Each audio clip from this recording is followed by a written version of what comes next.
A formerly released WWE superstar has some big predictions for the company's future. Is this something that is going to become true? Sound off in the comments and let us know. We'll tell you all about it. Nia Jax is also released by WWE. She has returned to her real name and has also stated something about her wrestling future or lack thereof.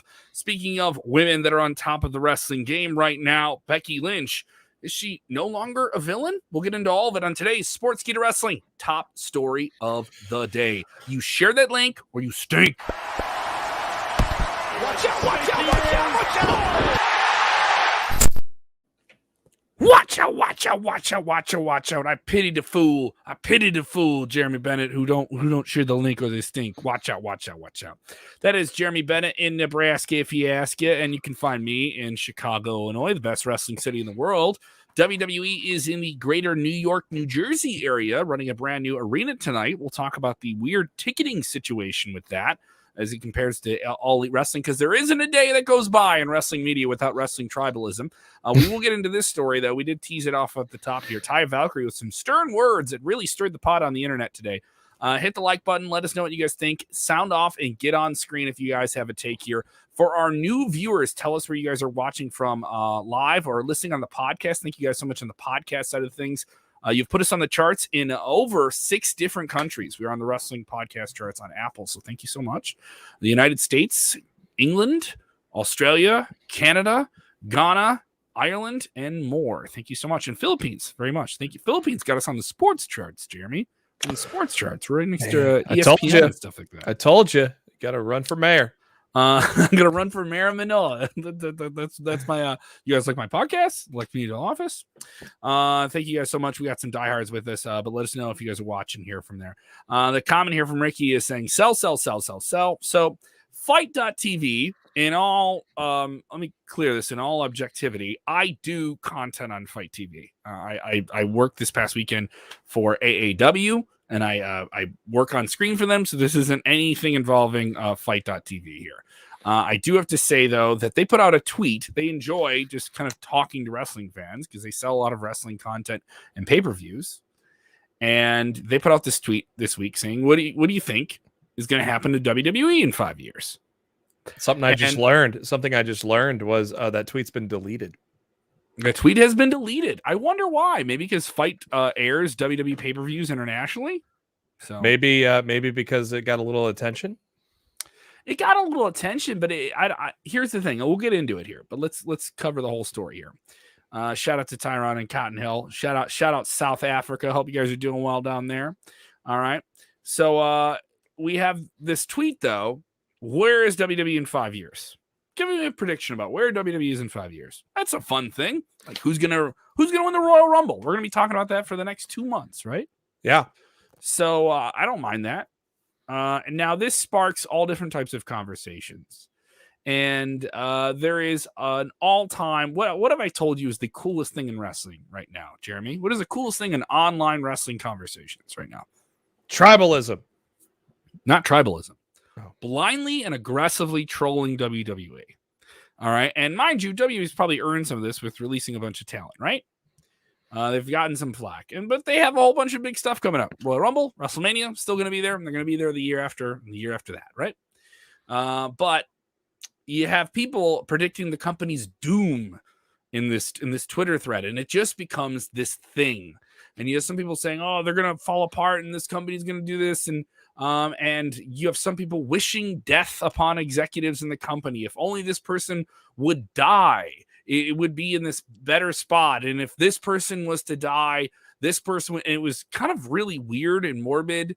And other people just going off on all these different tangents. Other people saying this company is going to buy it. And then out of nowhere, Ty Valkyrie, one of the many superstars that was released by WWE this year, wrestled there as Frankie Monet, was there very, very briefly, came in with a lot of hype from Impact Wrestling. She says it'll be sold. Not just anybody saying it's going to be sold. Not just, another dude on the internet wearing a black t-shirt with a beard talking on a wrestling website saying it's going to be sold. No, she's saying it's going to be sold. And she just worked there. Our very own Dutch Mental has theorized this as well. We've heard it from other people. But then we have, Eric Bischoff just a few days ago saying, here's why I don't think that's going to happen, at least while Vince McMahon is still holding the company in his hands. What do you think here? This became a real hot pot of people just going off on each other on the internet today. Yeah, I do get mentions every time Taya tweets. So I had a lot of notifications last night. First off, sold is always the go-to thing with all this, with all the releases and things like that. And I don't think that's the case, but you never know. Maybe they brought Nick Khan in to lean up the financials.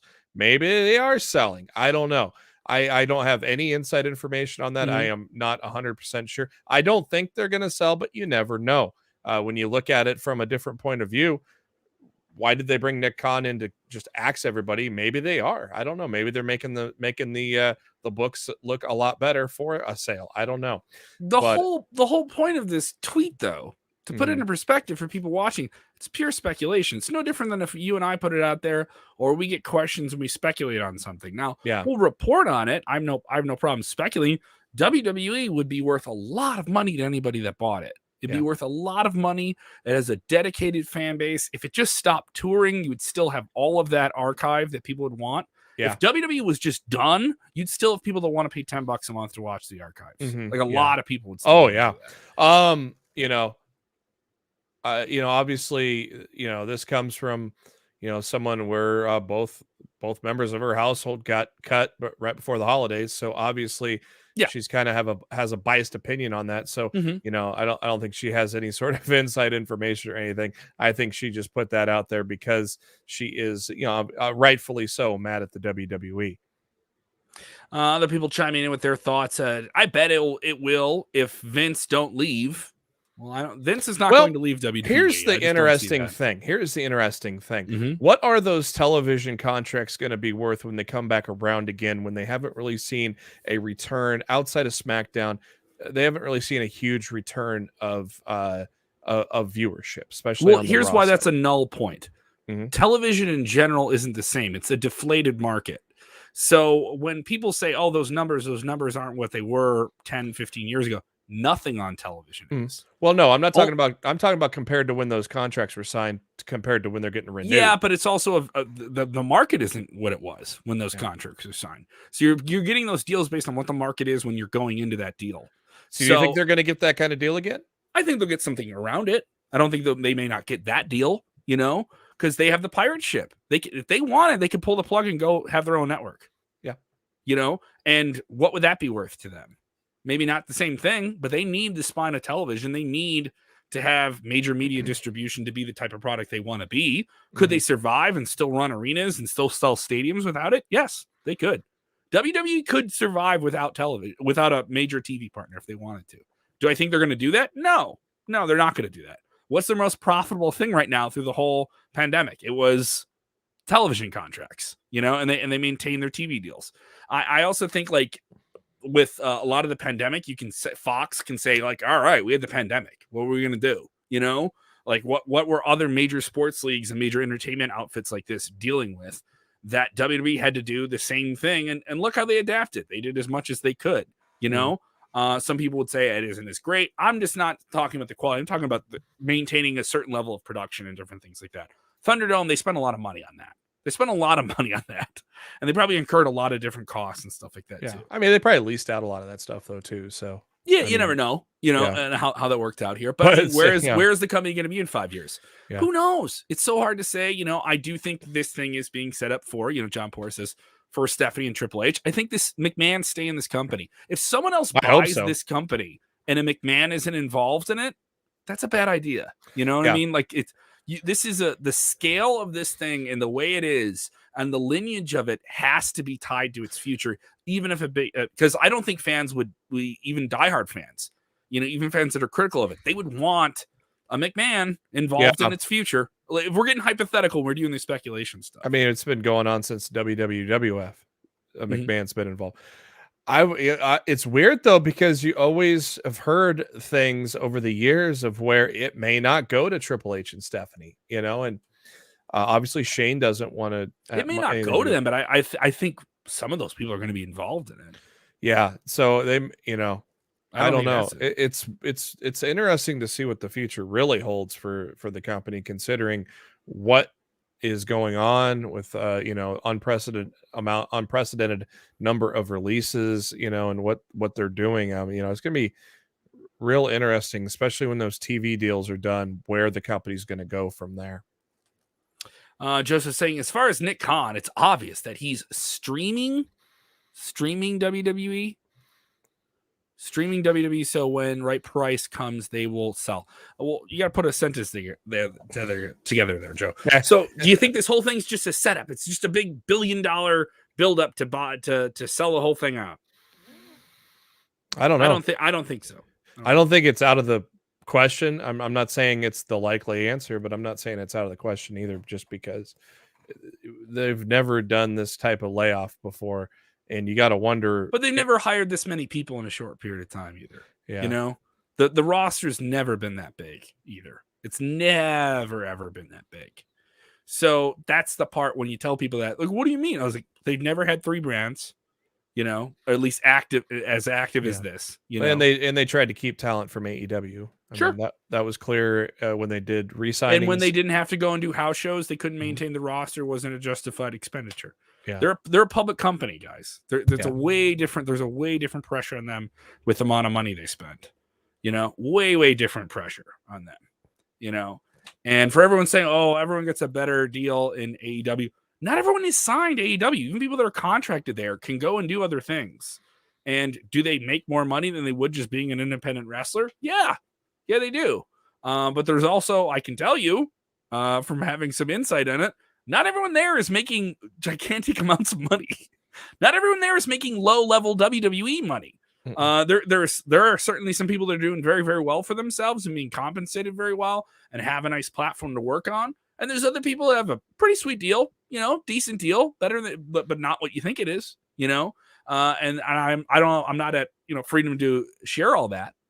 Joe said he was streamlining the company. Well, anyone's going to do that. This is still a business, and I don't mean to be that disheartening.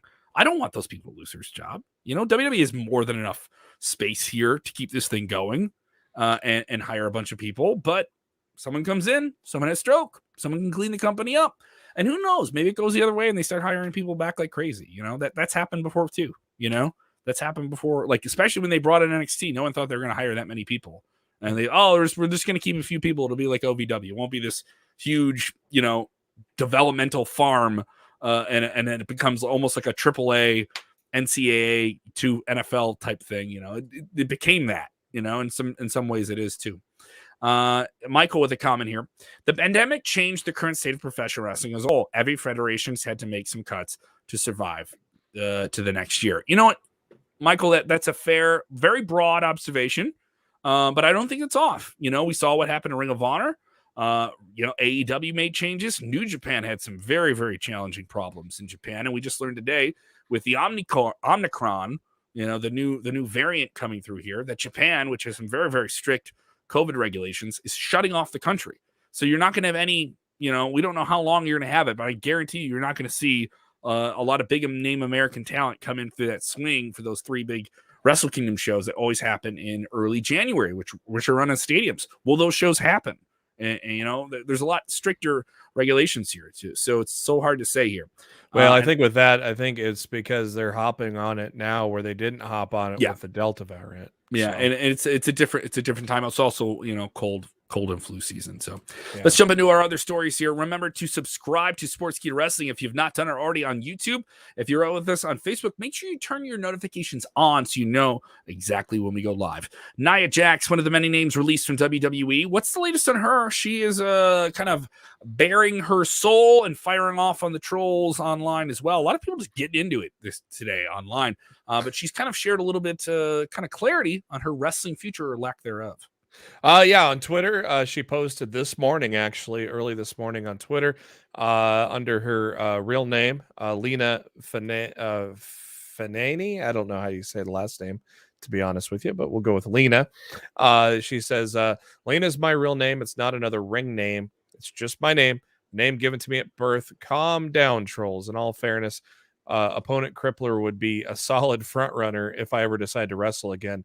but it's highly unlikely. So as she posted in that tweet, that she is probably going to retire from professional wrestling going forward at this point. Kind of sad, kind of sad that it's abrupt and that dictates it to you. She did have some pretty severe injuries in the last year or two. Both knees. And she's 37, so 37, bouncing back age.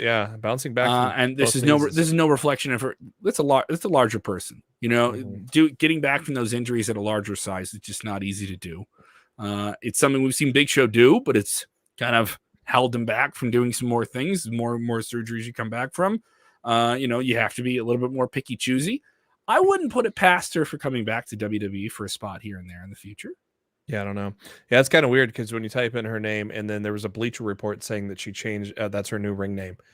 No, that's her real name. But they put out an article 3 weeks ago saying that was her new ring name. There was some confusion because there is an official fan site that she's kind of signed off on.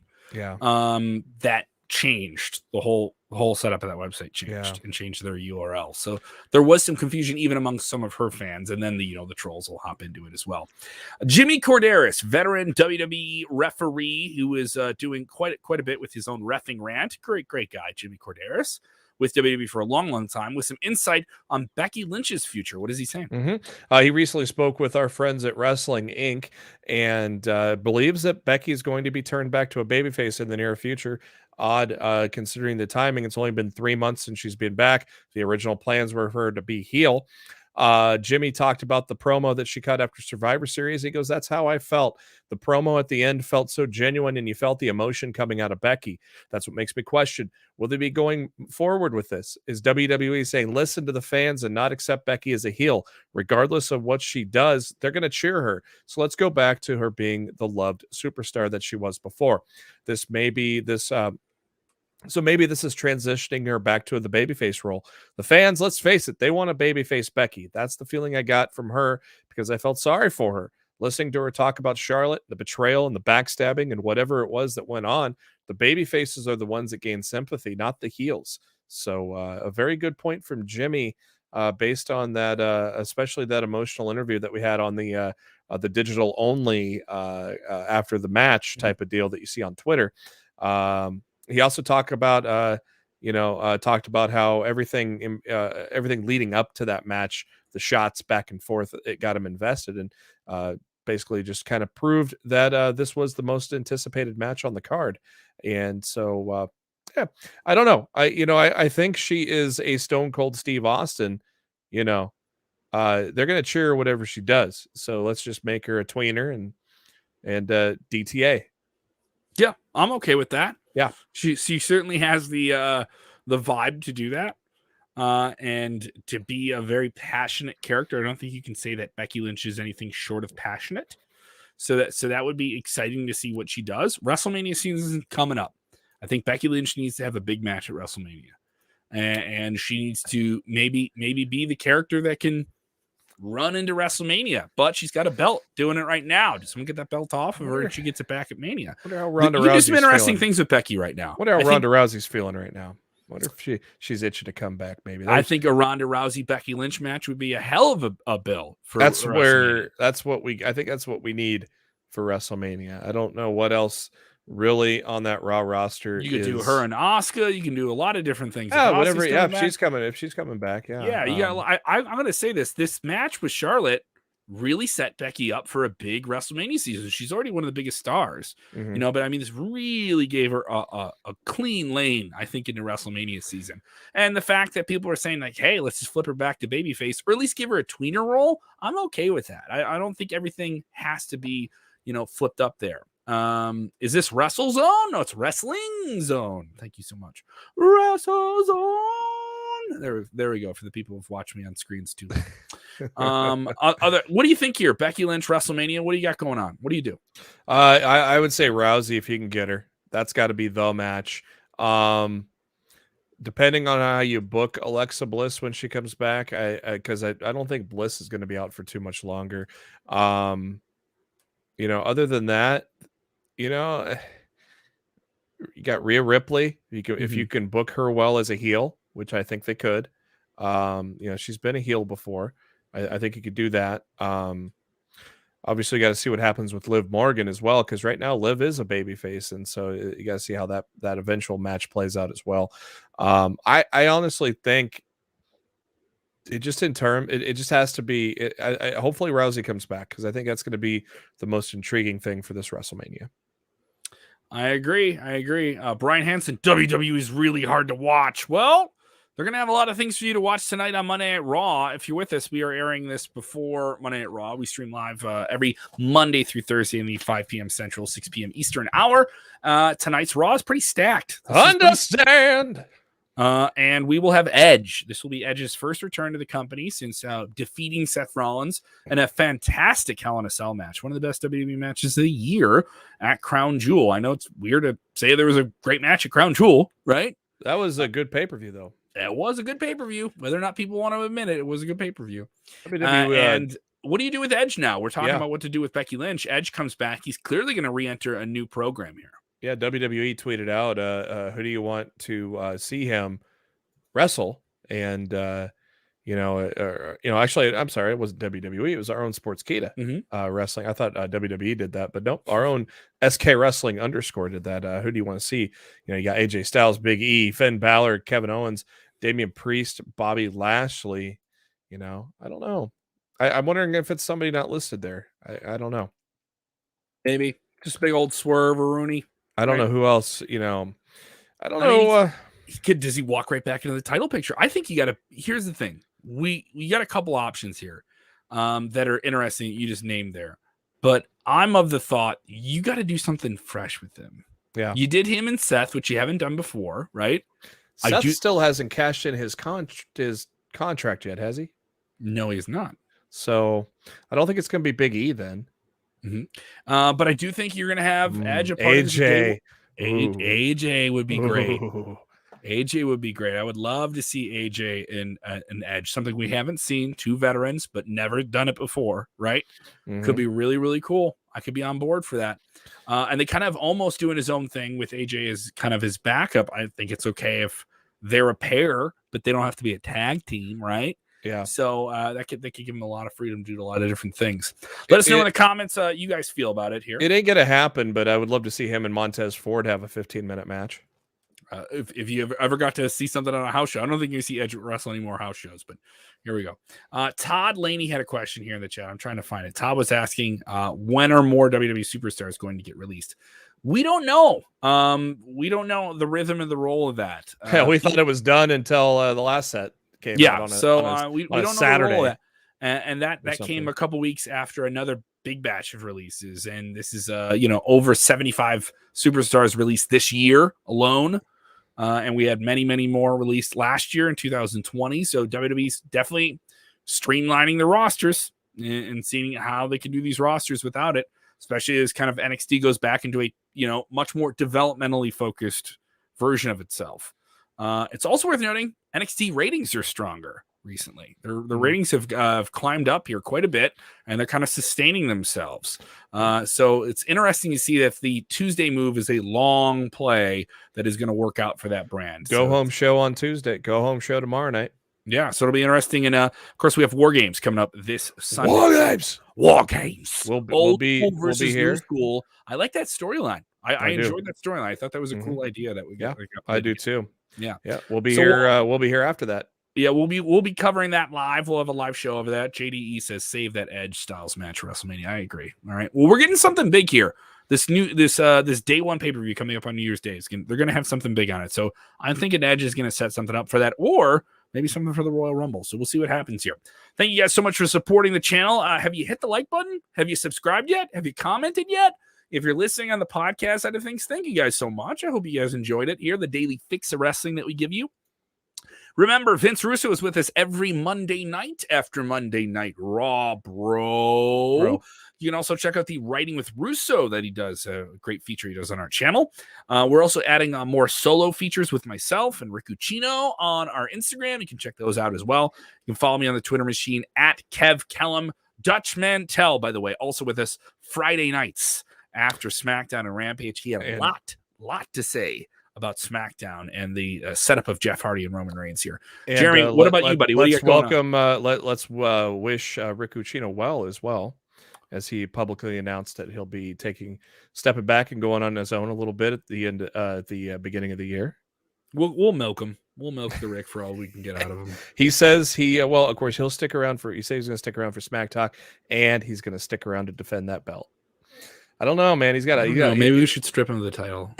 he's got to face SP3. I don't know. We can't have a part-time champion. No, we got to have him face SP3 before he leaves at the end of the year. So he's got to do the business. We'll have to figure a show. He's got to look at the lights on his way out. Right. Well, he ain't completely leaving us, but he ain't completely leaving us. Love Rick, and we'll tell you guys more about that in the weeks to come. Don't worry, it's not completely gone. We're still rolling along here. Just wanted to mention that since it was publicly it's out there today. It's completely out there. We're not breaking any news to you guys here. No.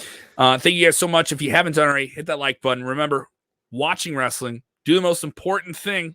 Jeremy, they can follow you on the Twitter machine at JB Huskers. What's that other thing that they got to do?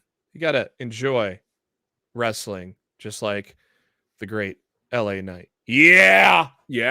Talk to them. Let me talk to you. Talk to them.